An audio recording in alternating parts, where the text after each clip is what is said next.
Good afternoon. My name is João Rodrigues. I'm the country manager of B1 Solutions. SAP Business One is a very simple solution. It's a solution that is localized for a lot of countries. For more than 100 countries, we have full localizations. It's a solution that is very easy to deploy and in a short period of time, adopting the standards and the best practices that we can find within the box of SAP Business One. It's very easy for companies to adopt it, to train the users, and to load the data that is necessary to go live and then to support it. B1 Solutions have developed two things around this suite. The first thing that we developed was intellectual property based on best practices that led to verticals. So we have some solution and industry-specific solutions that we plug into SAP Business One. We call it add-ons, and these add-ons, they enhance what is the standard of the solution, making it easier for some industries to run it, like manufacturing businesses or industries in which you require logistics operations. And then we have a solution that is called the WMS, a warehouse management solution, to help streamline the warehousing operation. So with the ERP and these add-ons, we then also enhance the solution with integration.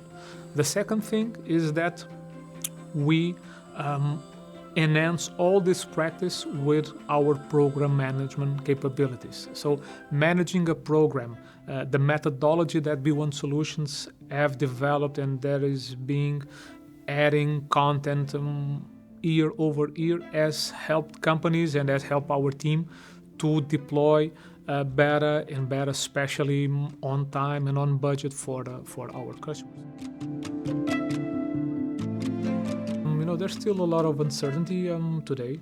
In the UK, we have specific challenges, and the first action that we need to take as a consulting company is exactly that, being consulted. The Brexit was something that already happened. It was something that led companies to either establish subsidiaries in the UK because they were not present there and they were operating from a European country through the UK, invoicing there.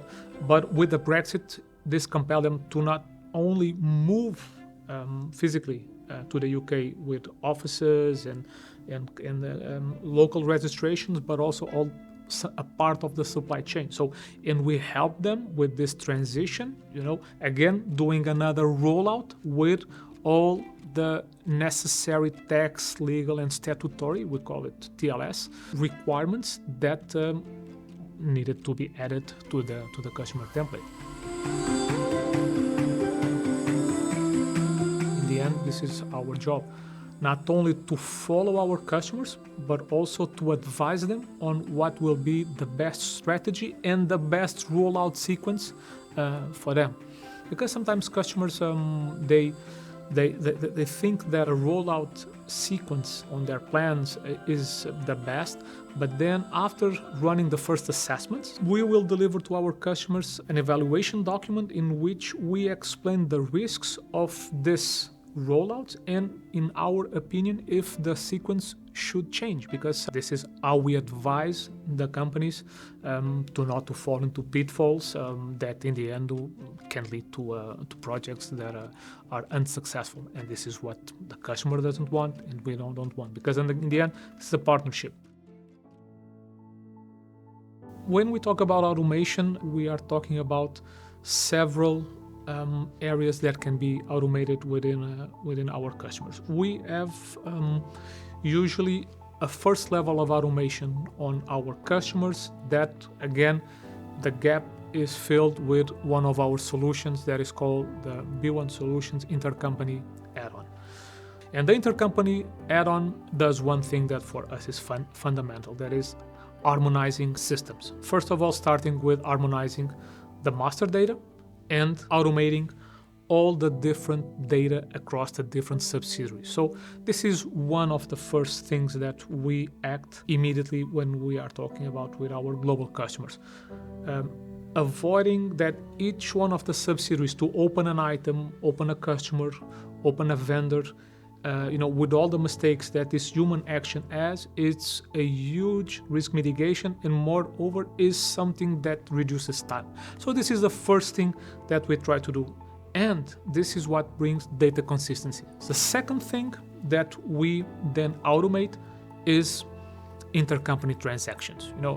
As you can imagine, global customer subsidiaries, they have transactions between themselves. So you have companies that have manufacturing sites in some countries, but in other countries, they only have companies to trade. But the manufacturing sites, the plants, we cannot move them immediately to the UK. So they are filled by a plant that can be in Germany, in Italy, in Switzerland, doesn't matter.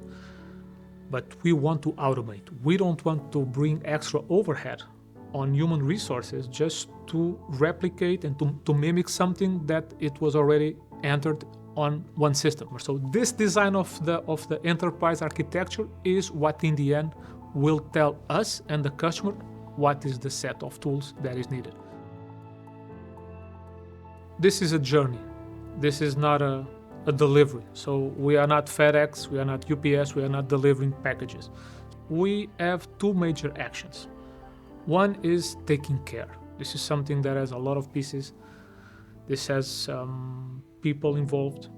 So we need to take care of this. Our support centers in the different regions are the guarantee that after the systems go live, someone is taking care of that big machine that is running, that there are people available to support the users to keep the machine running. We have a great team that can bring these three pieces to our customers with success. And this is one of the reasons that our customers buy from us. And when someone that was making decisions in a company, they move to other companies, they tend to call us.